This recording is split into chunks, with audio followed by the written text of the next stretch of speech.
Hi Year 11 and welcome to Cluster 2 for our Power and Conflict poetry. So there is already a video up on our Cluster 1, Charge of Light Brigade, Bayonet Charge, Wolf Tub for Remains and Poppies. Today we're going to be looking at Extract from the Prelude, Exposure, Storm on the Island, Kamikaze and Tissue. So I would recommend some active revision, making some notes, some flashcards as you're listening, but without further ado, let's continue. First of all, Extract from the Prelude by William Wordsworth in 1799. So in this poem, the speaker, who is most likely Wordsworth himself, I know we generally say don't talk about the speaker in the poem as if they're the writer, but in this case it definitely is autobiographical. And he's writing, this is just an extract, as we said, from a much longer poem, where he talks about a kind of literal and therefore metaphorical journey that he goes on, a journey in this section that's specifically of maturation from childhood innocence to a more kind of adult realization about life.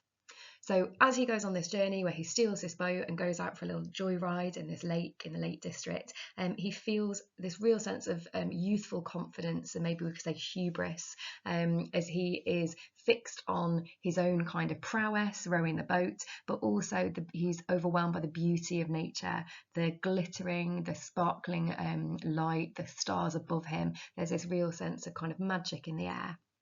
However, this is quickly juxtaposed with the Volta when we see the mountain, a huge peak, black and huge, which provides such a startling juxtaposition to the little boat and the little boy that is rowing it.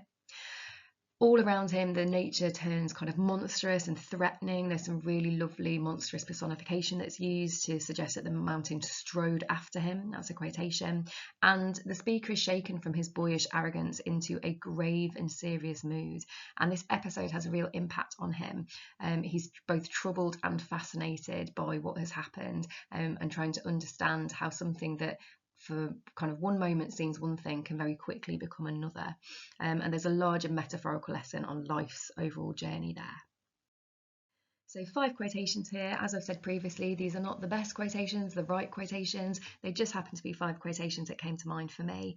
And as I've encouraged you to do in Cluster 1, just really have a think about how would you zoom in on these? How would you pick them apart? What methods are being used? What patterns could you make with them? What could you link them to?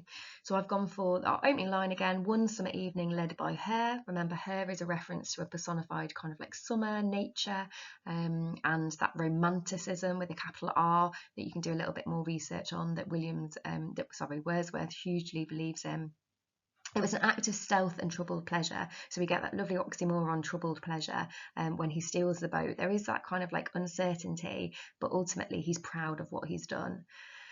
As he's rowing, he notices how all the nature is beautiful, and all of the kind of like stars shining above him melt into one track of sparkling light. There's this real sense of, as we've said already, magical beauty that nature provides him with. And that's hugely juxtaposed with the huge peak, black and huge, the significant repetition of the adjective huge, suggesting that he is so shocked he cannot think of any other kind of vocabulary, of any other words to describe mountain with.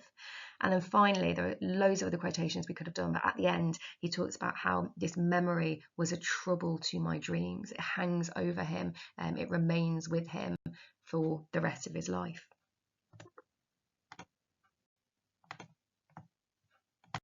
So our next poem is Exposure by Wilfred Owen, 1918. I love this poem. I think it's so fantastic to learn because you've got so many links you can make with it. And if you've watched my video, the analysis video on exposure, you'll see just how many different ways you can compare it to the poems throughout the anthology. So in this poem, Owens is describing the physical and psychological trauma that is caused by frontline fighting. And we have to remember that he personally experienced warfare. He very sadly died very shortly before the end of World War I. So this poem is told through a first-hand perspective, but it's very collective.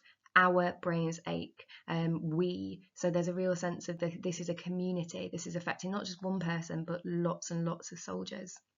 The poem begins with in media res, as a lot of our kind of war poems do, to create a sense of waiting and anticipation of conflict. As we can imagine in a kind of like in a war kind of scape, you're constantly on edge, not knowing when the next attack is going to come. However, in this poem, it's not the enemy soldiers that are the problem. The real enemy is the weather, the freezing temperatures, which are just as deadly as any physical enemy. And that's shown through a huge sense of personification, which is sustained throughout the poem.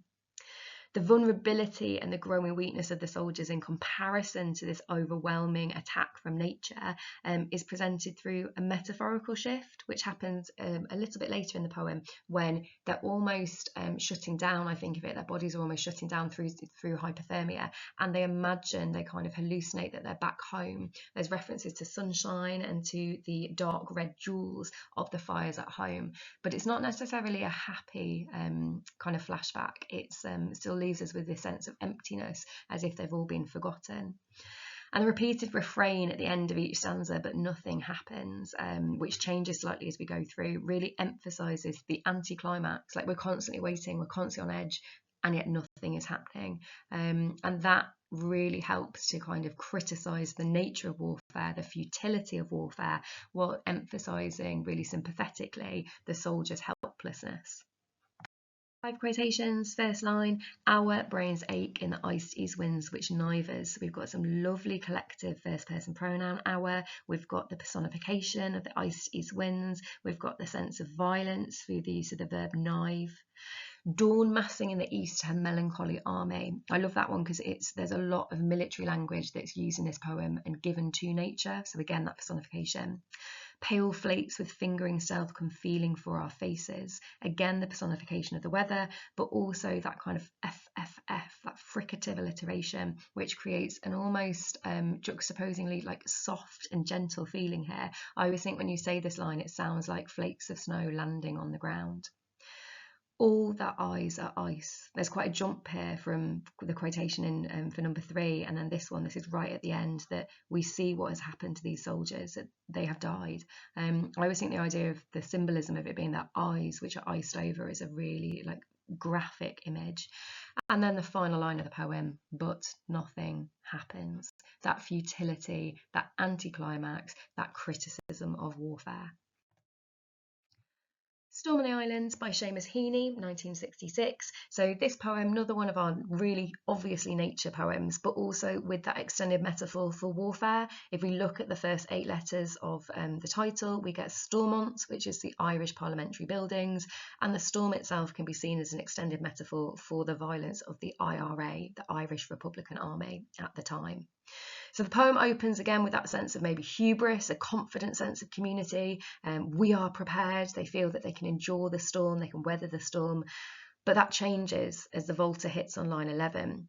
There's this realization that they are in some ways alone and unaided. There are no trees, no natural shelter.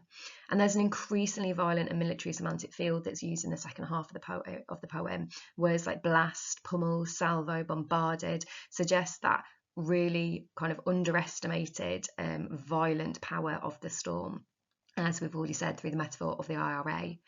And the tone of confidence, the initial tone of confidence at the beginning, changes into one that is more ambiguous. It's definitely more fearful, but it also seems awestruck at the power of nature. There's this sense of complete shock at what they are facing. 5 quotations, some of which I've already said. So the first line: we are prepared, we build our houses squat. That sense of like confidence that they can do this.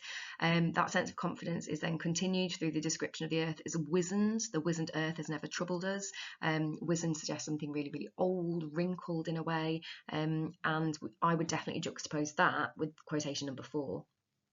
The Volta, as we've already said, on line 11, but there are no trees, no natural shelter. The repetition of no creates negation. That just means something that's quite negative, suggesting this shift in mood. And we get that wonderful simile: spits like a tame cat turned savage. There's so much we can analyse in there, whether it's the simile, the animal imagery, the adjectives of tame and then savage, the way in which this kind of like storm has misled them, the way in which their confidence has misled them. And then again, there are loads of other quotations that we could have gone for. I like the last line about strange, it's a huge nothing that we fear, that oxymoron. But here I've gone for we are bombarded by the empty air. Again, seems quite juxtapositional to be bombarded, attacked, that military language, by something that is empty and nothingness. Kamikaze by Beatrice Garland, 2013. So as I've said before, these clusters are quite loose because I wouldn't necessarily want you to use kamikaze for a question on nature. I think the first three we've just gone through are much more obvious ones. But there is a lot of natural imagery in this poem, which is significant. So that's why I've kind of shoehorned it in here a little bit. So in Kamikaze, a kamikaze, which obviously came up very recently, a kamikaze pilot sets off to complete his mission for his country, for his emperor. There's patriotic and heroic imagery, which is juxtaposed with imagery of vulnerability, particularly in that first stanza if you have a look at it. And then as he's flying, the pilot looks down from his plane and he is struck by the beauty and vibrancy of nature. There is a lot of imagery surrounding the sea. There's a really interesting simile comparing the way that the fishes swim with like the movement of a flag. So kind of comparing patriotism, love for one's country, with natural imagery. And the language around colour and movement is used to create this sense of wonder. There's some really beautiful visual imagery with green-blue translucent sea, which just makes me think of like wonderful holidays, arcing in swathes, flashing, silver, swivelled. There's some really evocative natural imagery that's created. In contrast to all that beautiful nature, there's a reference to the tuna, which is dark and dangerous, a dark prince, muscular, dangerous. There's lots of different interpretations about this. I talk about them in my kamikaze video. Perhaps it's representative of Emperor Hirohito, who is the emperor at that time during World War II. But perhaps some people interpret it as it's being representative of the kamikaze pilot if he goes ahead with his mission. Obviously, seeing this nature, having this memory of his own family when he was a child, causes the pilot to then turn around and fly back. But the consequences for his decision for letting down his country, if you can't tell the sarcasm there, are really severe, and no one in his family or his community will ever speak to him. But the speaker of the poem themselves kind of avoids making judgments. There's a real sense of like more retrospective sympathy that's being created. So 5 quotations here with lots and lots to analyse again. Her father embarked at sunrise. I really love the use of the verb embarked as if it's an adventure. Think about the symbolism of the sunrise, particularly for the country of Japan. A shaven head full of powerful incantations. So we get that imagery of vulnerability, shaven head. We can link that to prisoners. We can link that to what the army used to do to kind of shave people's heads for both like uniformity, also cleanliness. But then the powerful incantations, that maybe makes us think incantations are spells, are magic. He's in some ways been bewitched. The green-blue translucent sea, that beautiful natural imagery. And then I've done a big jump here to the end. And though he came back, my mother never spoke again in his presence. We might just remember my mother never spoke again.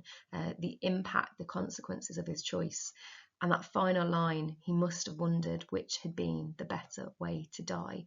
And there's not necessarily anything language-wise I'd look at there, maybe the use of the verb wondered, but absolutely the fact that that's placed at the end of the poem, causing us to kind of question the severity of his decision and the overwhelming power of society in this particular poem.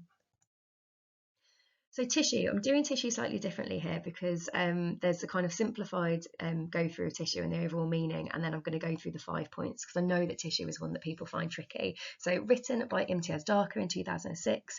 Essentially, as she said herself a couple of years ago in a tweet, we give tissue, or things made out of tissue, if we use the term more widely, power over us. So ultimately, money, maps, religion, buildings, history, they all have power because we as humans say that they do. Think about how many wars, some going on right now, have been fought over land, territory, where a simple line has been drawn. Think how much better society would be if we didn't have these kind of constraints and conflicts.